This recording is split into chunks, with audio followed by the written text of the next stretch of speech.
north Indian গাহৰি বনোৱা হওক মানে অলপ স্পাইচি মানে ভালেই মছলা পৰে আৰু আমাৰ যেনেকৈ অসমত খুব চিম্পুলকৈ বনোৱা যায় তাৰ ওলোটা আৰু একেবাৰে ওলোটা গতিকে লাগি যাওঁ আহক গাহৰি মাংস বনাবলৈ মই 600 গ্ৰাম গাহৰি মাংস লৈছোঁ দেৰি নকৰোঁ আৰম্ভ কৰি দিওঁ আহক একেবাৰে খিৰিকীৰ কাষত লৈ লৈছোঁ কেৰাহী গৰম হৈ গৈছে আৰু ইণ্ডাকশ্যনত বনাইছোঁ আজি গেছত বনোৱা নাই গাহৰি দি দিলোঁ লাগি ধৰিছে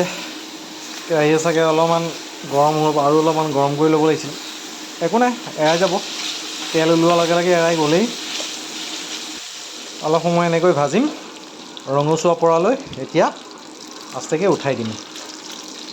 তেলো ওলাই গৈছে বহুত সেইখিনি তেলতে গোটেই মাংসখিনি হৈ যাব এতিয়া আৰু এক্সট্ৰাকৈ আৰু তেল দিব দৰকাৰ নাই কিন্তু প্ৰথমতে মাংসখিনি উঠাই লৈছোঁ গোটেইখিনি উঠাই ল'ম তাৰপাছত মছলাখিনি ইয়াতে বঢ়িয়াকৈ ভাজি ল'ম তেল নিদিওঁ আৰু তেল যিহেতু ইয়াতে তেল ওলাই গৈছে প্ৰয়োজন নাই আৰু বেছি তেল হৈ যাব এতিয়া ঘটনাটো হ'ল কি মই ৰেকৰ্ডিং কৰা নহ'ল পিঁয়াজখিনি দিয়া পিঁয়াজ এটা ডাঙৰ পিঁয়াজ দি দিছিলোঁ ধুনীয়াকৈ সৰু সৰুকৈ কাটি স্লাইচ কৰি এতিয়া আদা নহৰু দি দিছোঁ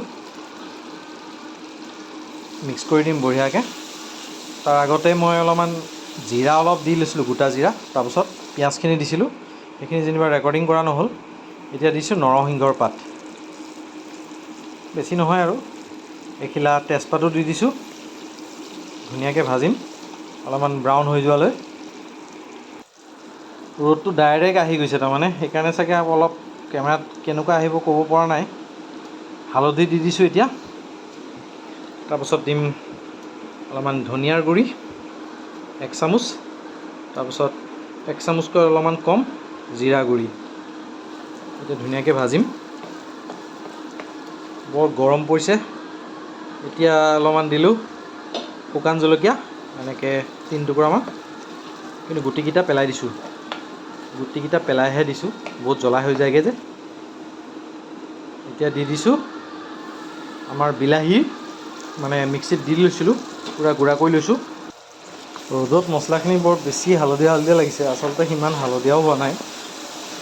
কেমেৰাত কেনেকৈ উঠে ক'ব নোৱাৰোঁ আৰু যি কি নহওক বাৰু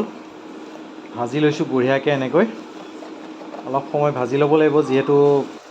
বিলাহীৰ কেঁচা কেঁচা ভাৱটো যাব লাগিব এতিয়া দি দিছোঁ নিমখ বিলাহীখিনি অলপ সোনকালে সিজি যাব তেতিয়া বঢ়িয়াকৈ অলপমান লৰাই ল'ম লৰাই লৈ অলপমান ভাজিব লাগিব আৰু মোটামুটি 2-3 মিনিটমান ভাজিম আৰু এনেকৈ যাতে বিলাহীখিনি যাতে ভালদৰে মানে ভাজা যায় আৰু তেলখিনিও আহি গৈছে ওপৰলৈ তাৰমানে সিজিছে আৰু মানে ভাজা হৈছে আৰু এতিয়া দি দিছোঁ অলপমান ৰং গুড়া মানে কাশ্মীৰী জলকীয়াৰ গুড়ি কালাৰ হৈ যাব বঢ়িয়াকৈ যিহেতু স্পাইচি পৰ্ক হ'ব গতিকে অলপতো মছলা যাবই আৰু তথাপিও মই বহুত কমকৈ দিছোঁ গৰম মছলা দিয়াই নাই মই আৰু নিদিওঁ মই গৰম মছলাটো গাহৰিখিনি দি দিছোঁ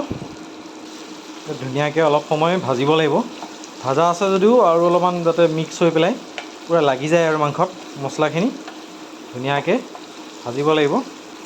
তলত লাগি গৈছে অলপকৈ তেলো ওলাই আহিছে দেখা পাইছেই তাৰমানে মোটামুটি মছলা ভাজা হৈ গ'ল এতিয়া পানী দিবৰ সময় হৈ গৈছে শেষত অলপমান জুইটো বঢ়াই দিছোঁ যাতে পূৰা ডিপ ফ্ৰাই হৈ যায় ডিপ ফ্ৰাই কৰিব নোৱাৰি যিহেতু গাহৰি মাংস তেল ওলাই শেষেই হৈ যাব বেছিকৈ যিমান ভাজিম হৈ গ'ল এতিয়া পানী ঢালিব লাগিব গৰম পানী মই 1.5 কাপমান দিম যিহেতু মই মাংসখিনি আগতে বইল কৰা নাছিলোঁ গতিকে এতিয়া বইল কৰিব লাগিব বইল কৰি শুহাই দিম মাংসটো সিজি যাব তেতিয়ালৈ ধুনীয়াকৈ হৈ গ'ল আৰু মোটামুটি গোটা হৈ গৈছে আৰু পানী